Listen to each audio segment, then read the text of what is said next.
Now at 6, police shoot and kill a man accused of holding a woman hostage. How the case is raising major concerns about restraining orders. All of our systems have to work harder to keep survivors safe. Plus, making up missed school days from the Portland teacher strike with hundreds of no-shows. And it's really hard to emphasize attendance if 30% of the teachers aren't there. And an unlikely donation bin find brings in a huge haul for a local nonprofit. How much these rare gold Nikes fetched at an auction. Thank you for joining us. I'm China Green. We begin with the investigation into a deadly police shooting in Hillsborough. This after 2 Hillsborough officers shot a man inside a condo yesterday morning. Officials say the suspect had violated a restraining order and was holding a woman hostage. Alma McCarty joins us live tonight in Washington County with the latest. Alma. Yeah, China, we are still working to learn more of the specifics about this case. Beaverton Police, they are leading the investigation, and we know that the 2 Hillsborough officers that are involved, they are on paid administrative leave, but the details around this are really limited at this time. Here's what we do know about this case. On Sunday, around 10:20 in the morning, Hillsborough officers headed out to a condo on Northeast Miriam Way after getting a report of a restraining order violation. They learned a man was inside the home with a woman who had filed a court-ordered restraining order against him. Soon after their arrival, the man indicated he was armed and took the woman hostage, leading to the 2 officers firing their guns, shooting and killing the man inside. I spoke this afternoon with the Family Justice Center of Washington County following what they called a devastating event. I think the sad thing is that what struck me is I've heard it before. I think that's what strikes me. And the thing that I think every time I see these cases is we have to work harder as a community. All of our systems have to work harder to keep survivors safe. This should have never happened. Leaders with the Family Justice Center of Washington County say despite the gaps in the system, and they know that there are many, there is help out there. They wanted to note that for folks who need assistance, you know, you are not alone. And secondly, they have comprehensive wraparound services available, everything from counseling to safety planning to assistance with those restraining orders. Live in Washington County, Alma McCarty, KGW News. Thank you, Alma. Now to your headlines. We have new information about the 3 men killed in a plane crash this weekend in Polk County. The organization Salem for Refugees says all 3 victims were refugees from Afghanistan. 35-year-old Mohammed Hussein Musawi was the pilot. The 2 passengers were Mohammed Bashir Safdari and Ali John Ferdowsi. The plane crashed just outside the Independence Airport amidst heavy fog on Saturday. The NTSB is now investigating. We're working to find out more about the 3 men and their families. We'll have an update tonight at 11. In Albany, a homeowner is recovering in the hospital after they were rescued from a burning home by firefighters early this morning. The fire was reported on the city's north side just before 5 a.m. One of the homeowners was able to get out on their own, but the second was trapped inside.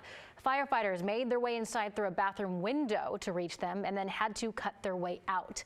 2 firefighters received minor injuries. 2 dogs died in the fire. And a good news update on a story that we brought you last week about a pair of rare gold Nikes that were found in Portland Rescue Mission's donation bin. So the gold Nike Air Jordan 3 sneakers, they were among just a handful of pairs made for director Spike Lee. They were worn by Lee and his party to the 2019 Academy Awards, where he won an Oscar for Black Klansman. They were estimated to be worth some $10,000 to $20,000. Even Nike Tinker Hatfield donated some other items related to the shoes, including an autographed shoebox to boost their value at auction. And today, the rescue mission announced the winning bid of just over $50,000. The proceeds will go to the work of the rescue mission. Matt? Thanks so much, China. What a great story that is, right? Hey, outside right now, it's not too bad. 46 degrees, a little breezy, but those east winds are beginning to back off, and there have been sprinkles today. No heavy rain in the Portland area yet. Astoria is getting a better batch. There's some more showers to the south, and it's all moving up from the south. So I expect the showers to increase tonight.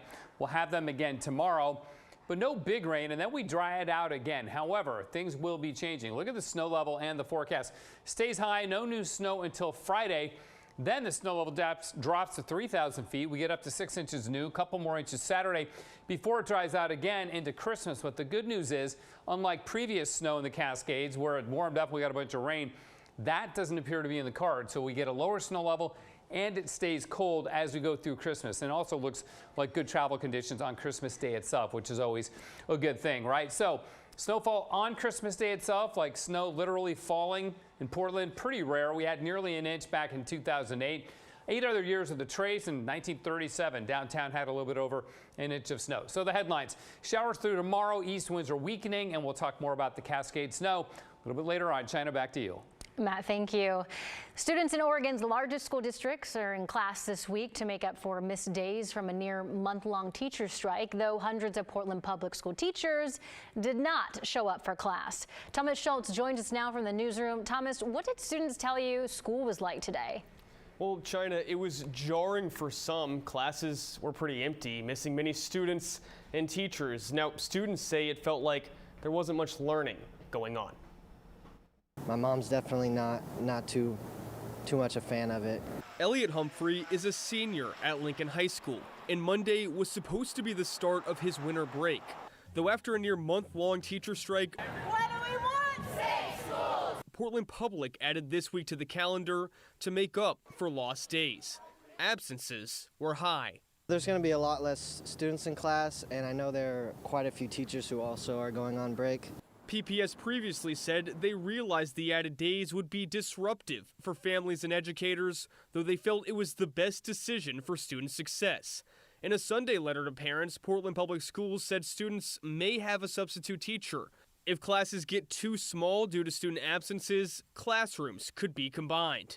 Even buses could be different, staffed with a different driver, or even a different bus from another district. It does feel like we're just getting more and more behind. On Monday, PPS says 558 teachers were out. That's about 15% of the total membership of the teachers union. That's left some parents frustrated. It would be nice if we had a little higher attendance, and I know a lot of families aren't there either, so it becomes kind of a vicious circle. Kim McGarr has a senior at Grant High School. She says it's hard to not feel like this week is meaningless. Attendance is critically important, so we should be emphasizing attendance.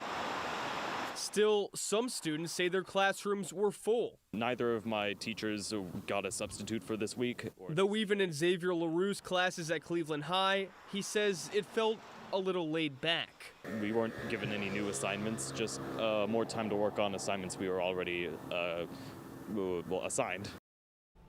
And a McDaniel High student told us she didn't go to school today because her family was visiting relatives, though friends told her their classes were much smaller than usual. Now, a member of the teachers union leadership says educators are continuing to teach to the best of their ability under these circumstances. China. Thomas, thank you. A downtown Gresham staple is set to close after 30 years in the restaurant business. The owners of Sonny Han's Walk and Grill say they are ready for their next life adventure: retirement. Daisy Caballero gives us a look at the beloved restaurant. After 30 unforgettable years, Sonny Han's Walk and Grill off 3rd and Main Avenue will permanently be closing their doors. I got to eat here every day then to make sure I can get enough of it. I was here Friday, and then I'm here today again. Owners Sonny and Judy Hahn say hundreds of people have poured in since announcing their retirement on social media. Well, obviously we wish them well, but we're going to be sad that we don't get to eat here anymore, so very good food. Though it's a difficult decision to part ways with the community they now call family. We're gonna miss you. The owners say it was a necessary one. I think the timing, I think it's difficult. Restaurant business is tough right now. Economy is difficult. It's a whole package, and I think we're ready. It's just the timing. The couple opened up Sonny Han's in 1993, 2 years after they got married. And while they had their ups and downs like any business, they're proud of the mark they've left in downtown Gresham. It's a humbling experience. We just didn't realize 30 years what you have in a community. Since opening shop, they've served over 2 million meals. What's your favorite meal? Gyoza's. Orange chicken. Meals that connect families with delicious Chinese food. Of course, my kids have been coming here for forever. Their grandparents have been taking them here. My grandma lives right down the street. It's kind of what we do all the time. And create lifelong bonds. Just simple orange chicken, sticky rice, teriyaki chicken, sticky rice. We can make such a connection with, we make friends. And while the goodbyes are hard, customers will have a new restaurant to say hello to in the coming year. The Hans will be selling the building to another family that will serve Cantonese cuisine. Their final day of operation is set for Saturday, December 23rd. So the love that we felt has been overwhelming, like shock and awe, as they say. I just would say thank you so much for supporting us along the road. It works both ways. Daisy Caballero, KGW News.